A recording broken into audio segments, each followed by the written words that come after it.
This is a video discussion for Class 4 on the differences between managers and leaders based on characteristics.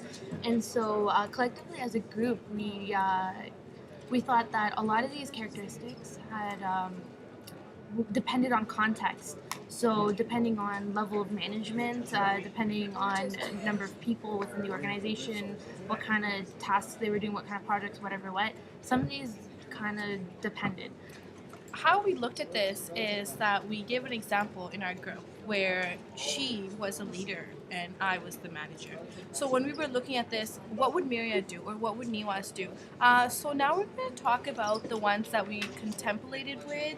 There were a lot of qualities that were repetitive that we saw that managers and leaders need to have both of these. So the first one that we all as a group contemplated was monitoring. So for example, if I'm the manager, I will have to monitor all the people in my team. I will have to monitor what Nikita is doing, what Sama is doing, and what Marium is doing. However, as a leader, Mehria will have to make sure that all these people are motivated. So she will have to, in order to motivate them, she will have to monitor them. That's why we thought that monitor would go under manager and leader. And also that when being a leader or even a manager, when you're setting forth to do a project or you need something done, you got to monitor progress. Is my vision being reached, or is this company objective, how is it performing? So I guess that's when monitor can hit both of them. A lot of these are on both sides. A lot of them, I swear, I'm pretty sure a good number of them are repeated on both sides. 10, yeah. Yeah. So the second issue we had was monitoring. And did you want to talk You about that? mean mentoring? Mentoring, Yeah, sorry. we had a second one with mentoring because as a manager, you have to mentor or teach your people as to what are they going to be doing and like focusing on their strengths, weaknesses, and that's what a manager would really do. We had that as an issue with being a leader as well, because with a leader, you would also have to mentor your people, without which your objectives or your goals would not be clear with them, with the people around. So that was something that was repeated on both ends and just not managers. But the issue we had with it was, were we 100% sure that managers mentor? I mean, in what sense mentor? Is it as if Niwazk was my employee, or I was her employee, sorry, and she was the manager? Would she be mentoring me to do my assignment, my project, or whatever? I mean, a leader would most definitely, but would a manager, depending on what level of management you I are? don't think a manager would actually mentor. I don't think I would mentor you. You are someone, like if I'm your manager, if I am Mike, let's say if I'm you for now, I am just here. Actually, maybe I will mentor. I mean, a good manager would mentor. If A I'm good new manager will mentor, If yeah. I'm a trainee and I don't know how to do my job, my manager should be mentoring me on how to do it. Without a good mentoring, you're not going to get your job done. I mean, I can't expect my person to just work according to what I want and just presume that yes, he has the qualities and the skills to do it. I definitely do have to train them into it, coach them into it, mentor them for it, counsel, whatever, do all of that, and that's the reason why we put it under management. With that said, I'd also question some of the things we have under management, such as explaining decisions and certain other ones. I mean, good managers would or should explain their decisions. This is why we're doing this, because in our fourth quarter we didn't make enough profits or something like that, an explanation.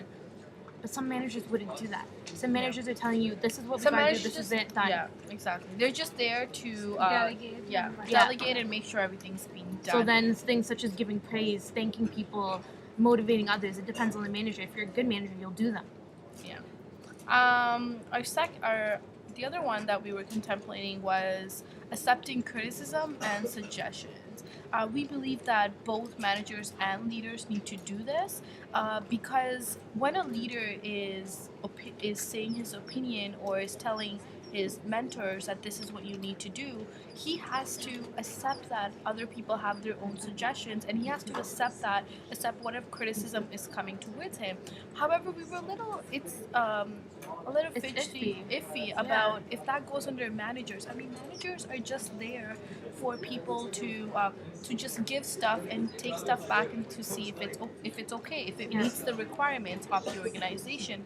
So we were not sure about that one. What do you guys think? I mean, it it comes down to it again. If you're a good manager, you're open to improving and being better, then you would be. I think we had actually placed giving constructive feedback under managers, and if you have to give constructive feedback, you really need to know what kind of a criticism or suggestion that you're getting from people. What do people suggest to you? And without that, you cannot give a good feedback to anybody else. So I think accepting criticism and suggestions is a part of a manager's part of the job. Yeah. The last one we were contemplating was about team building, and does that team building have to keep promises? The reason we were contemplating this was because Team building was a part of what we personally thought that team building could be a part of managers, because you have a certain team to work with, and if your team doesn't, if you're not going to be motivating them enough, and you're not going to be putting all of the, or you're not going to be getting on a job role right with them, what they're supposed to be doing, and getting the best out of them, how are you a good manager? Go ahead. No, you go ahead. No, go I'm ahead. gonna talk about another point. So if you want to continue on. Okay. No, that's enough. Okay, so another point that I had is we didn't put selling and persuading under manager roles or characteristics, because what we thought was when you're a leader, you don't have authority, like authority that's legitimate authority. It's more, it's something that you're earning through your charisma, through how you're taking on responsibility voluntarily and whatnot, and how the people working around you see you. And so you kind of have to sell and persuade yourself, your ideas, your what you want to happen, your objectives for the team to do that. As a manager, you kind of have to. They're already your boss or whatever. They're a step up ahead of you. You have to do what you're told or you're fired. But as a leader, you don't have that guarantee that somebody will listen to you. Yeah. So To close this discussion off, what we really thought as a group was really important was acting with integrity. We thought that having your ethics in place and doing things honest with each team member and being not differentiating them was extremely important, and we put that between both managers and leaders need to have that quality within themselves. most definitely. Okay, so I guess this wraps this discussion. Thanks, guys. My name is Niwazk. Mehria. Nikhita. Thanks. Bye.